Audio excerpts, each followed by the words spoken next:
Dizzy, a game that appeared in 1987 and published by Codemasters. Originally it was on the ZX Spectrum and the Amstrad because it was easy architecture to copy. Later versions would appear on the Commodore 64 and the 16 bits, including console versions on the NES and the Mega Drive. It was created by the Oliver twins because they got a bit bored of making simulator games for Codemasters. They did things like Grand Prix Simulator, Ski Simulator, Lift Simulator. They did lots of games with simulator at the end. They came up with a sprite routine that could rotate sprites with ease, and this led to the character of Dizzy and his unusual way of transporting himself around. Because it was the 80s, the Darlings, who were running Codemasters, they really didn't like the character or the game. They wanted him to continue doing the simulators because they were making quite a lot of money. But the game got published anyway, and it was a bit of a hit. Definitely enough for it to get a sequel, which was Treasure Island Dizzy, possibly one of the hardest of the Dizzy games, with its one life, and it was quite a big game to try and traverse. You could only get hit once and you're dead. And the other thing as well is they had this absolutely ridiculous, that just drops in your head, game over. It could happen and you forget that that's there, and there's about 4 or 5 of them in that section that could just end the game for you. That's harsh. Didn't do much harm to the franchise though, that game being so bloody hard, and they went on to make another game called Fast Food. It's a kind of a Pac-Man style game where you collected errant food that, for wizard related reasons, is running around the shop not being eaten. It's a very simple game, but definitely helped to cement the character as a bit of a Codemaster's darling. Puns.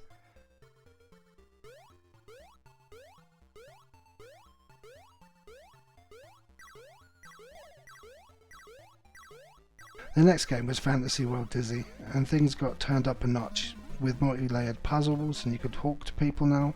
They introduced the Yolk folk.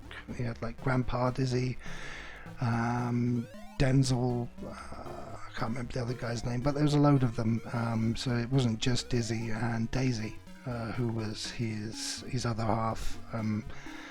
Wizard Zax is the bad guy. He's in pretty much every game, I think. If something's gone wrong to the Yolk folk, it's pretty much Zax who's done it. He was also in the pinball game, I think, Advanced Pinball Simulator. Could be wrong though, so don't quote me.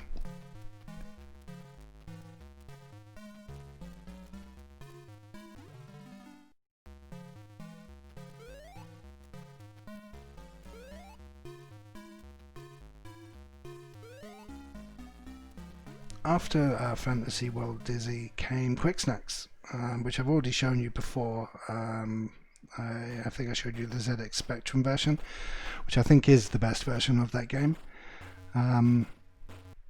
There was a Commodore 64 version of it as well, but the Spectrum had the best one. But it was a well-received game. It was such a simple idea. Again, it was taken from a Japanese sliding puzzle game called Pengu or Pengo or something like that, where you had to collect the fruits in order to complete the levels. The thing it had that other puzzle games at the time didn't have was extra puzzle games on top of that.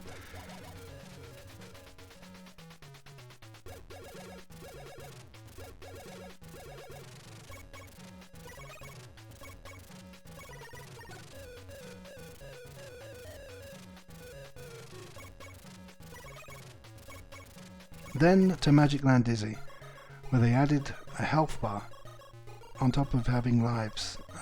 This would be the final evolution of the character, and the game would pretty much play like this from here on. Why would you break a format when it was clearly working?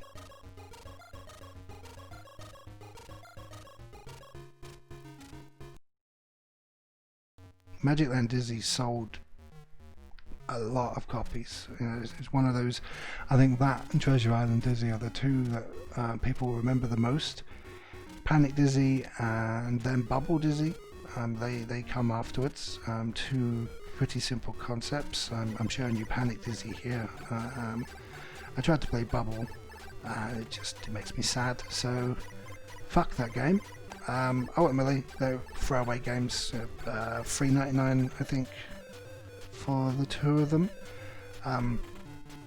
Yeah, they did a fair few copies. That made them some money. They were happy.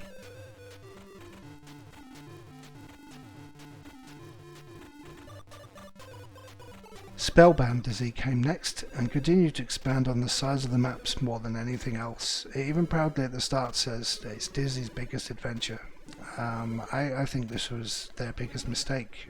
They're thinking that what the fans wanted was bigger and longer maps, when really it wasn't that we enjoyed. It wasn't the length, it was the puzzling, and that became far more spread out and abstract, if you like.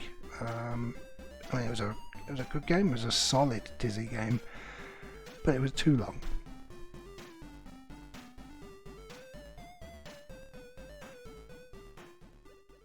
Prince of the Yokefolk came next, and by this point the idea was getting a bit stale.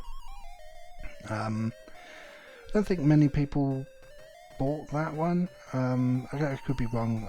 I mean, I think it's on kind of the Call of Duty scale of not many units sold. Probably sold bloody loads, but to Codemasters, so it's a established character, so it needed to sell high units. And I don't think it did. And the next thing you got after that was this shit, Dizzy Down the Bloody Rapids. And this is pretty much where they obviously realised we need to do something different with this character now. Maybe give him a bit of a reboot. I think around about this time as well, Codemasters got their Game Genie deal with Nintendo, and this is around about this time you started getting the Nintendo versions of Dizzy, which were not well received on the consoles at all. Here is as well a quick bit of footage of the 16-bit version on the Mega Drive. I think this is very similar to what you got on the Amigas. I could check, but to be honest, I wanted to concentrate more on the 8-bit versions, the versions that I played. It's not a bad game actually, the Mega Drive one. It's not bad at all. I was mildly surprised. I'm actually going to go back to that and give it like a proper playthrough.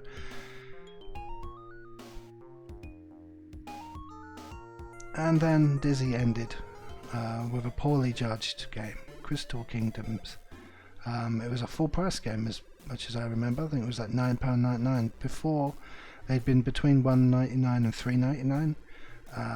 Perfect price point for them, but this was a full price game, and again I think it did well, but looking at it, departure from how Dizzy looks in the previous games, it was very hard to recognise that character, and the jumping was so weird. And I don't think the Oliver twins were involved in this one either. I believe there may have been somebody else doing these versions, Big Red Software, which I think had somebody like Lyndon Sharp doing the games for it. I'm just having a quick look. Yeah, they did things like CJ's Elephant Antics and the Seymour games, so I might actually look into them at some point. The Seymour games are kind of like Dizzy, but with a spud instead. Yeah, to summarise, I loved the games when they first came out. They were so different to what was going around at the time. Most games were high score fodder. Try and get as high a score as you possibly can, and then try to beat that. There wasn't many games with an ending, and those games that had an ending, it was usually insurmountable. It's like the first game comes to mind, Trantor. You had I think it was a 2 out of 10 chance to complete the game because everything was randomized, and if you did everything in the wrong direction or you went the wrong way, fucked, game over. Whereas Dizzy, it was very much about picking the things up, putting them in the right place. It's like remembering where you've left something, what do I need to be carrying with me at this point to go and do, go from A to C through B and then go on to the next bit and the next bit. It's one of those games I think speedrunners would actually enjoy. Like learn the map, understand where everything is, and then try to do that game as fast as you possibly can. That'd be interesting to watch. They could probably still do the first Dizzy game. Magic Land Dizzy, I kind of remember. Quick Snacks, I can complete that. I will do that at some point. So I might do that one day. We'll see how that goes. But yeah, to summarise, Dizzy was a great character. Instantly recognisable. His big eyes and pure white with his big boxing gloves and his Wellington boots. But I think that the series after Magic Land and Quick Snacks slowly deteriorated, and what was a good egg turned rotten.